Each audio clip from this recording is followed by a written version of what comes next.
तमाम हिंदुस्तान के सेक्युलर मुसलमान और हिंदू भाइयों को मेरा सलाम। मैं कर्नाटक से बात कर रहा हूँ।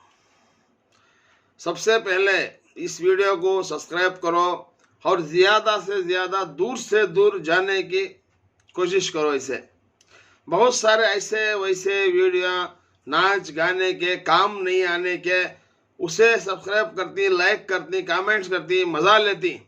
जो हक बोलने वाले का वीडियो ना सब्सक्राइब करते, ना लाइक करते, ना उसे आगे पहुंचाते। मैं ये समझता हूँ कि सच सुनना भी एक बहुत बड़ा कलीजा होना है इंसानों को, लेकिन सच सुनने की तुम्हारे अंदर ताकत नहीं है तो हमारे चैनल का आगे नहीं बढ़ाते तुम्हें। अगर सच सुनना, हक सुनना ख्वाहिश है तो हमें आगे बढ़ाने लग जाओ। मैं क्या बोल रहा हूं आज की वीडियो में, देखो कैसा है ये छोटी सी छोटी बात को एक हमारे उलमा जो सलमान मुफ्ती साहब हैं उनको अरेस्ट किया। किस लिए? एक छोटी बात, ना हमारे देश के कोई नेता का नाम लिए, ना कोई एमपी एमएलए का नाम लिए, ना प्रधानमंत्री का नाम लिए, किसी का नाम नहीं लिए। और वो वीडियो भी जो दिखा रही है ना, खाली शर्ट दिखा रही है ना। क्या दिखा रही? खाली शर्ट। आज कुत्तियां का वक्त है, कल हमारा भी दौर आएगा। उसके पीछे का दिखोगा ना ये जालिमां को, जो कौन की केस किया है ना, उससे कहो कि पीछे का वीडियो पूरा दिखो, वहां से ले लेगा वीडियो को। जिस जिस मुल्कों के अंदर, बहुत सारे मुल्कों के अंदर जो मुसलमानों के ऊपर जुल्म बरसा रहे हैं, किया है, जैसे कि इजराइल वालों ने, जैसा बर्मा के अंदर बहुत सारे जुल्म किया है। जिस जगह मुसलमानों के ऊपर जुल्म हुआ, उस वाक़े को लेकर उन्होंने कहा आज कुत्ते का वक्त है, कल हमारा भी दौर आएगा। ना हिंदुस्तान वालों को, लीडरों को कुछ कहा, ना नेताओं को कुछ कहा। चुप का चुप उनको टारगेट बनाकर एक हक बोलने वाले, एक मुफ्ती, एक सही का साथ देने वाले, एक देश की एक बहुत, उनको देश के ऊपर बहुत प्रीति प्रेम है, ऐसे इंसान को अरेस्ट किया है। देश प्रेमी ही वो, और कभी कोई उनके जो भी बयान किया है, आज तक देश के बारे में ना गलत ना सालत कहा। इसलिए मैं कहता हूं, आपको एक बात बताना चाहता हूं।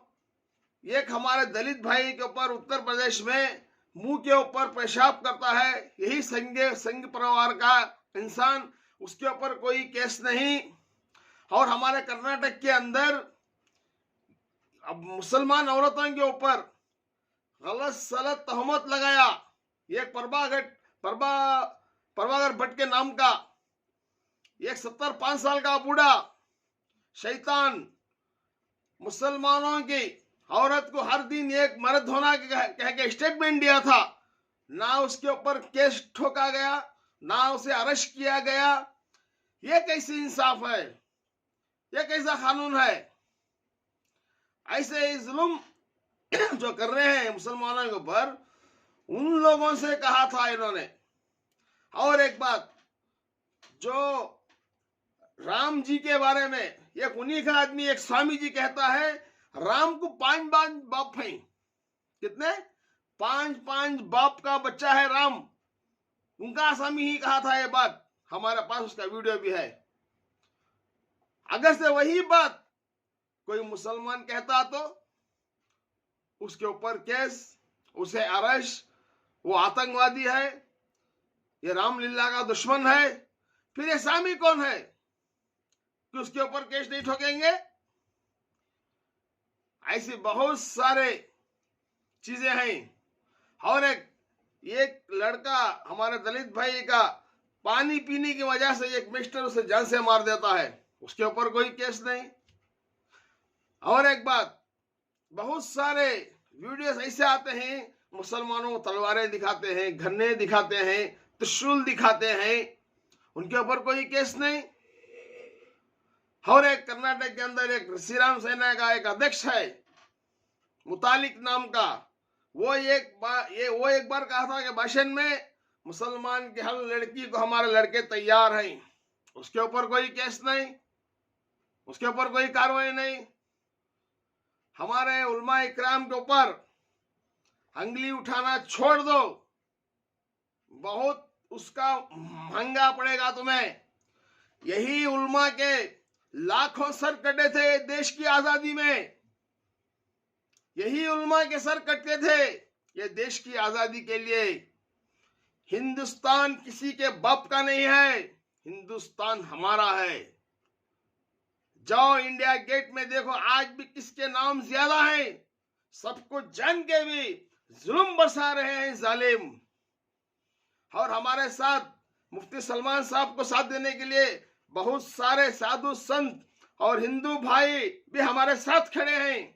मैं कर्नाटक से अपील कर रहा हूं, जल्द से जल्द सलमान मुफ्ती साहब को रिलीज किया जाए।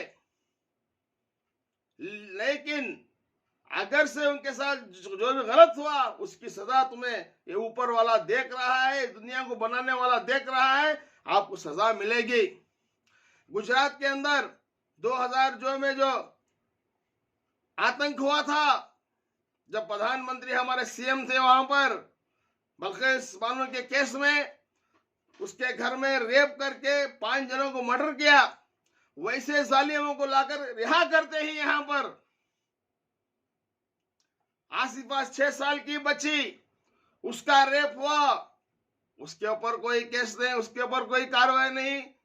अगर ऐसे कहते बहुत सारे हैं, उसी लिए मैं एक चैलेंज करता हूं ये बीजेपी गवर्नमेंट से, अगर आप सही हैं, आप में दम है, तो ईवीएम मशीन उठा के इलेक्शन कराओ। इस बार 2024 का ईवीएम मशीन उठाकर आप इलेक्शन करना, बैलेट पेपर ले लेकर आना।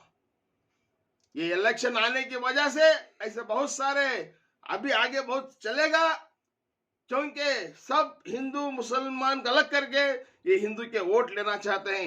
हमें उम्मीद है हमारे दलित भाई इस बार आंखें खोलो, अगर आंखें नहीं खोले तो तुम्हारा ही दूसरा टारगेट है। बस मेरी बात में खत्म करता हूं, ज्यादा से ज्यादा शेयर करें, सब्सक्राइब करें चैनल को और बहुत दूर तक पहुंचाए। और सलमान मुफ्ती साहब के लिए दुआ के, इंशाअल्लाह वो सही है, हक बोलने वाले हैं, इंशाअल्लाह वो बाइज्जत बड़ी होकर बाहर आएंगे। अस्सलाम वालेकुम रहमतुल्लाहि व बरकातहू।